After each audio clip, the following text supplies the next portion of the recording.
बच्चों, आपका स्वागत है आपके अपने YouTube चैनल जी के भाई संदीप कासा सर पे। दोस्तों, आपने जो कमेंट कर रहे हो, वीडियो देख के जो कमेंट आप कर रहे हो, उसके प्रति जो प्यार है ना, वो उसको मैं शब्दों में बयान नहीं कर सकता। और वही मोटिवेशन मुझे आपके लिए एक और वीडियो बनाने पे प्रेरित करती है। और उसी सीरीज के अंदर मैं आपके लिए एक और डिस्ट्रिक्ट लेके आया हूँ और उसी बातों पे चर्चा करेंगे जहाँ से अच्छी क्वेश्चन पूछती है। और आज का हमारा जिला कौन सा रहेगा? आज का जिला रहेगा अम्बाला। अम्बाला। आप वीडियो देखते ही आपको अम्बाला डिस्ट्रिक्ट के बारे में जितनी चर्चा करेंगे, क्वेश्चन पूछे जाते हैं, वो याद हो जाएंगे।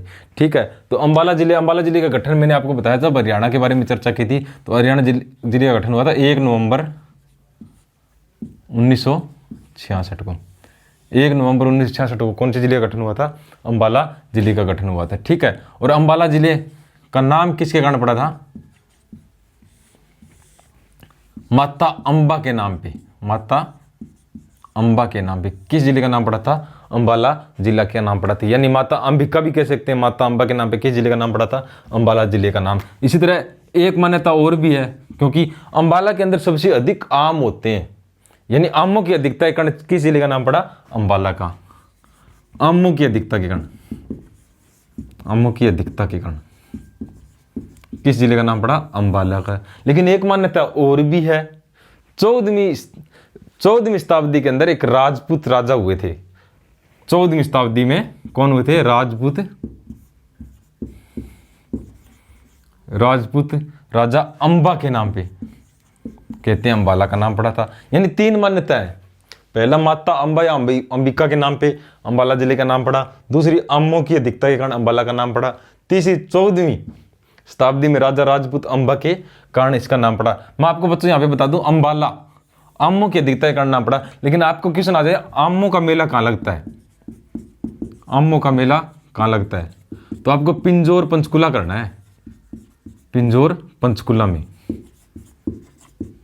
यानी आमों का मेला कहाँ लगता है? पिंजौर पंचकुला में। लेकिन आम अधिक कहाँ होते हैं? अम्बाला के अंदर। इसी तरह गुरुद्वारे अधिक कहाँ है? अम्बाला के अंदर। लेकिन गुरुद्वारों का शहर किसे कहा जाता है? कैथल को कहा जाता है। बस यही याद करना है। बात करें अम्बाला का उपनाम, तो मिक्सी सिटी और साइंस सिटी किसे कहा जाता है? अम्बाला को। मिक्सी सिटी और साइंस सिटी किसे कहा जाता है? अम्बाला को। मिक्सी सिटी आपको बता दूं, सबसे ज्यादा मिक्सी किस जिले में उत्पादन होता है मिक्सी का? तो अम्बाला जिले में। तो इसलिए मिक्सी सिटी किसे कहा जाता है? अम्बाला को। साइंस सिटी की बात करें तो पूरे भारत का वैज्ञानिक उपकरणों का 35%, वैज्ञानिक उपकरणों का जो 35% उत्पादन है ना, वो हमारे हरियाणा के अम्बाला जिले में होता है। अब देख लो, साइंस सिटी किसे कहा जाता है? अम्बाला को। क्यों कहा जाता है? क्योंकि पूरे भारत के वैज्ञानिक उपकरणों का 35% उत्पादन किस जिले में होता है? अम्बाला जिले में होता है। तो इसलिए क्या कहा जाता है? इसको साइंस सिटी कहा जाता है, या वैज्ञानिक नगरी भी किसे कहा जाता है? अम्बाला को कहा जाता है। अम्बाला की बात करें तो अम्बाला एक मंडल है। हरियाणा में कितने मंडल? 6 मंडल है। उसमें से मंडल कौन सा? एक अम्बाला भी है। अम्बाला मंडल में बात करें कौन कौन से जिले आते हैं, तो खुद अम्बाला भी अम्बाला मंडल में आता है। यमुनानगर, कुरुक्षेत्र और पंचकुला, जिसे हरियाणा की प्रशासनिक राजधानी भी कहा जाता है। सिटी, पेरिस ऑफ सिटी भी किसे कहा जाता है? पंचकुला को। अगर करनाल ऑप्शन में ना हो तो पंचकुला के साथ जाना है। यानी अम्बाला मंडल में कितने जिले आते हैं? अम्बाला, यमुनानगर, कुरुक्षेत्र और पंचकुला। ठीक है, एक बार मैं फिर रिपीट करता हूँ, फिर साफ करूंगा। 1 नवंबर 1966 को हरियाणा का गठन हुआ। उस समय 7 जिले थे। 7 जिले में एक जिला कौन सा था? अम्बाला। अम्बाला का नाम क्यों पड़ा? माता अम्बा के नाम पे। आमों की दिखता है कारण 14वीं शताब्दी के अंदर राजा अम्बा के नाम पे, राजपूत अम्बा के नाम पे इसका नाम पड़ा। मिक्सी सिटी और साइंस सिटी किसे कहा जाता है? अम्बाला को। मिक्सी सिटी क्यों कहते हैं? क्योंकि सबसे ज्यादा मिक्सी का उत्पादन कहाँ होता है? अम्बाला में। साइंस सिटी क्यों कहते हैं? पूरे भारत के 35% वैज्ञानिक उपकरणों का उत्पादन हमारे कहाँ होता है? अम्बाला में। सबसे अधिक आम कहाँ होते हैं? अम्बाला में। लेकिन आमों का मेला कहाँ लगता है? पिंजौर पंचकुला में। एक बार दिमाग खोल के पूरी क्लास देख लेना, आपको क्लास देखते याद हो जाएगा। अम्बाला मंडल, अम्बाला मंडल में कौन कौन से जिले आते हैं? यमुनानगर, कुरुक्षेत्र और पंचकुला। ठीक है, ये सब कहाँ आते हैं? अम्बाला मंडल में। अब बात करें गुरुद्वारा, तो गुरुद्वारा कौन सा रहेगा अम्बाला में? सूरजकुंड गुरुद्वारा। सूरजकुंड गुरुद्वारा कहाँ रहेगा? अम्बाला में। सूरजकुंड गुरुद्वारा। मांझी साहिब गुरुद्वारा,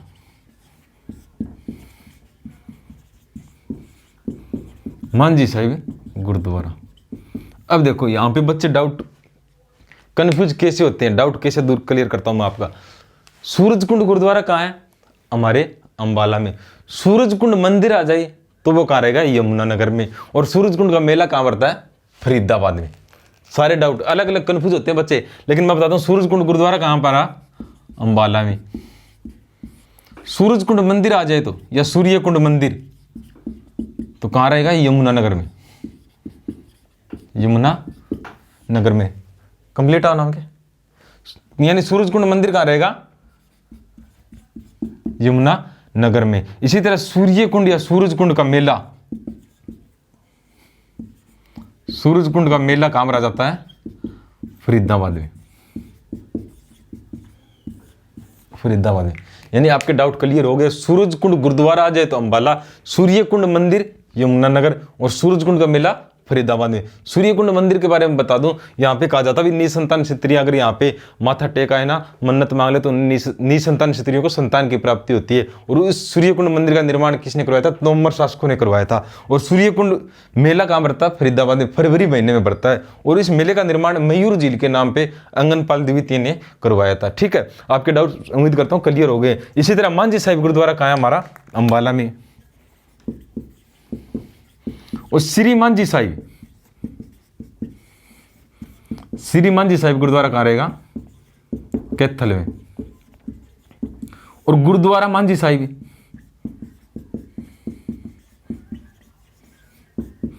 गुरुद्वारा मांझी साहिब ये कहाँ रहेगा? रोहतक में।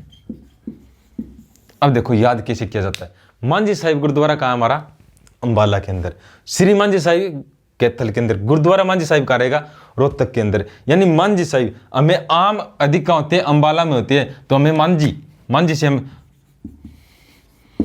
बेड समझ सकते हैं, बेड या पलंग। तो मांझी, मांझी के ऊपर बैठ के हमें क्या खाना चाहिए? आम खाना चाहिए। तो आम से अंबाला। ठीक है, मांझी साहिब गुरुद्वारा कहाँ रहेगा? अंबाला में। श्री मांझी साहिब कैथल, यानी थल के ऊपर, जो भूमि के ऊपर रहते हैं उनकी हमें इज्जत करनी चाहिए। इज्जत से सभी को बोलना चाहिए, थल के ऊपर जो रहते हैं।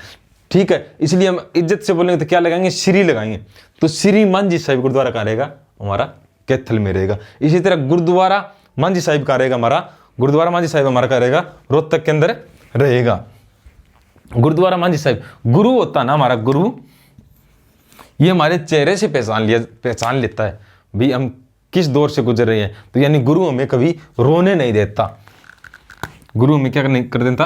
रोने नहीं देता, हमेशा कुछ करने की कोशिश करता है। तो गुरुद्वारा मांझी साहिब कहाँ रहेगा? रोहतक में। मैं उम्मीद करता हूँ आपको याद हो गया, लेकिन एक बार फिर रिपीट करता हूँ। मांझी साहिब गुरुद्वारा कहाँ है? अंबाला में। श्री मांझी साहिब कैथल में। गुरुद्वारा मांझी साहिब कहाँ रहेगा? रोहतक में। ठीक है, इसी तरह दरगाह की बात करें तो अंबाला में दरगाह कौन सी है? नौगजा पीर की दरगाह। नौगजा पीर की दरगाह कहाँ रहेगी? अंबाला में। नौगजा पीर की दरगाह ये कहाँ है? अंबाला में।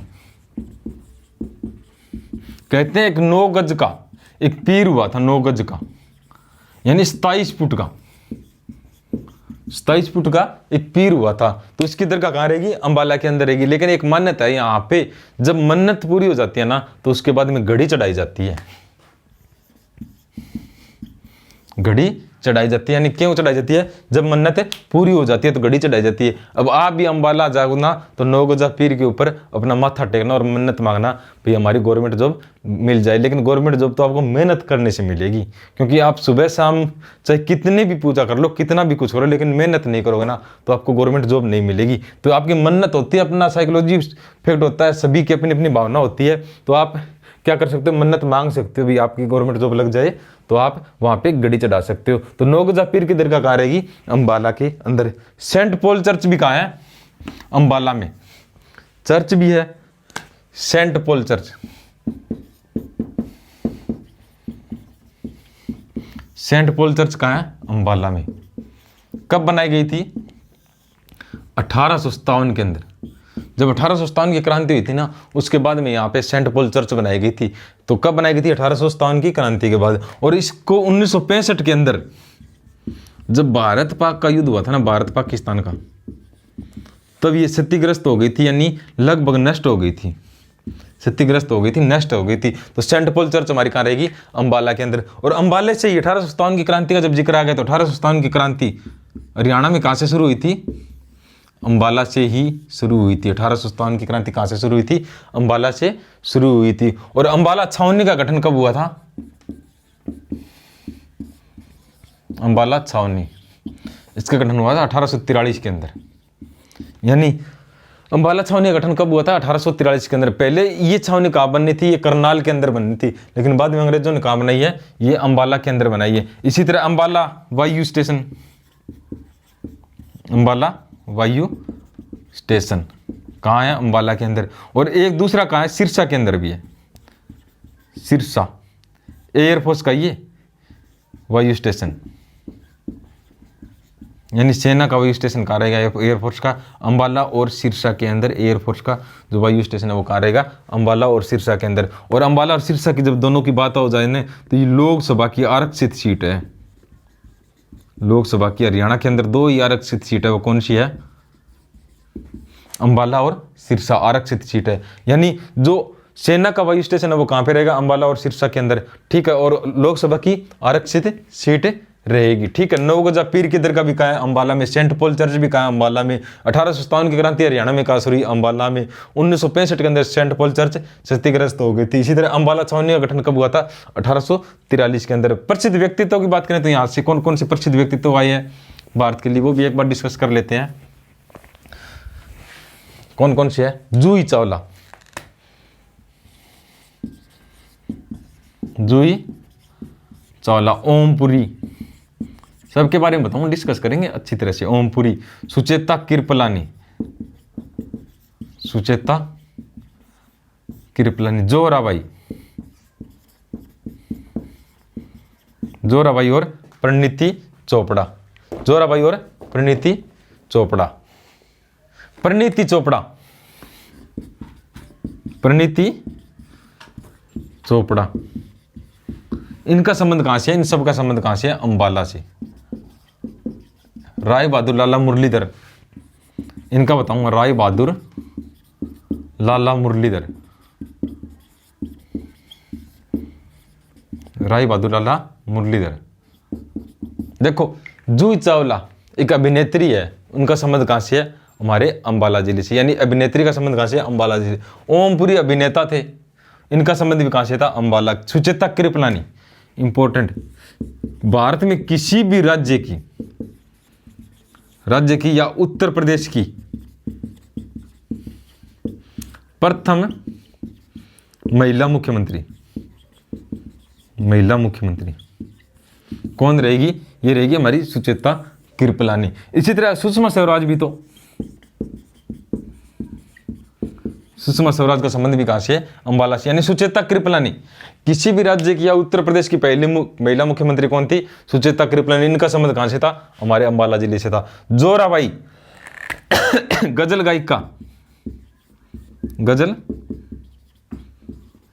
गायिका, गजल गायिका, इनका संबंध कहां से है? इनका संबंध भी अंबाला से। इसी तरह परिणीति चोपड़ा अभिनेत्री है, इनका संबंध भी कहां से है? अंबाला से। सुषमा स्वराज, इनका संबंध भी कहां से है? अंबाला से।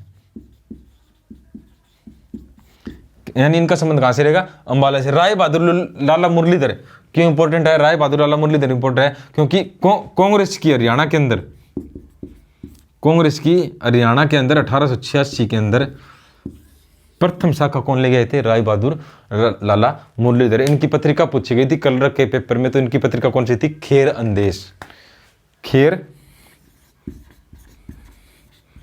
अंदेश। कौन सी पत्रिका थी? खेर अंदेश। यानी कौन कौन से प्रसिद्ध व्यक्ति निकले हैं हमारे अंबाला से? तो जूही चावला, ओमपुरी, सुचेता कृपलानी, जोराबाई, परिणीति चोपड़ा, सुषमा स्वराज, राय बहादुर लाला मुरलीधर। और राय बहादुर लाला मुरलीधर ने क्या किया था? कांग्रेस की शाखा लेके आए थे। इनका संबंध आ जाए ना, इनका संबंध था पलवल से। कहां से था इनका संबंध? पलवल से, ठीक है। और कांग्रेस की शाखा पहली बार कब ले गए थे? 1886 के अंदर। और इनकी पत्रिका कौन सी थी? खेर अंदेश पत्रिका थी। पत्रिका कौन सी थी? खेर अंदेश। इसी तरह बात करें तो हरियाणा के अंदर सर्वाधिक वर्षा पूछी गई थी पेपर के अंदर। सर्वाधिक वर्षा कहाँ होती है? अंबाला जिले में। अगर पंचकुला ऑप्शन में ना हो तो अम्बाला के साथ जाना है, अगर पंचकुला ऑप्शन में हो तो हमें पंचकुला सही करना है, क्योंकि उस समय पंचकुला ऑप्शन में नहीं था। HSC ने कौन सा सही माना है? अम्बाला सही माना है। सबसे अधिक वर्षा कहाँ रहेगी? अम्बाला में होती है। अम्बाला में सबसे अधिक वर्षा कहाँ मापी गई थी? तो वो मापी गई थी छछरौली के अंदर। लेकिन HSC ने सबसे अधिक वर्षा किस जिले में मानी है? तो अम्बाला जिले में मानी है। सबसे कम होना, सबसे कम वर्षा तो कहाँ होती है? सिरसा के अंदर, सिरसा के अंदर। और शिवालिक की पहाड़ियों का विस्तार की बात करेंगे, शिवालिक की पहाड़ियां, शिवालिक की पहाड़ियां तो ये कहाँ रहेगी? ये अम्बाला, पंचकुला और यमुनानगर, यमुनानगर में रहेगी। सबसे अधिक वर्षा अम्बाला में, सबसे कम आ जाए तो सिरसा, शिवालिक की पहाड़ियां कहाँ रहेगी? अम्बाला, पंचकुला और यमुनानगर में। दोस्तों मैंने मेरी तरफ से अच्छा वीडियो बनाने की कोशिश की है, कंटेंट भी अच्छा देने की कोशिश की है, और कोशिश ये भी करी है भी आपको याद भी हो जाए साथ के साथ में। अब आपकी जिम्मेवारी है, आप कमेंट करके बताओगे वीडियो आपके कैसी लग रही है, या कुछ और क्वालिटी क्लियर हो रही है नहीं। और मैंने छोटा सा स्टूडियो भी तैयार किया है, तो आप अपनी तरफ से कमेंट करके ज़रूर बताएं कि आपको वीडियो अच्छी लग रही है, कंटेंट अच्छा मिल रहा है, ठीक है, क्लियरिटी कैसी आ रही है, थोड़ा सा और इम्प्रूव करके लेके आएँ और अच्छा कंटेंट देने की कोशिश करें। और जो रीजनिंग की क्लास है ना वो मैं लेके कोशिश कर रहा हूँ, आज या कल में लेके आऊँगा, ठीक है। अगर वीडियो आपको अच्छी लगे तो लाइक करना, शेयर करना, दबा के शेयर करना, ठीक है, क्योंकि जल्दी से जल्दी कोशिश करेंगे भी लाइव क्लास लेके आएँ। तो इसी तरह अपना प्यार बनाए रखना, कमेंट करके ज़रूर बताना। जय हिंद, जय भारत।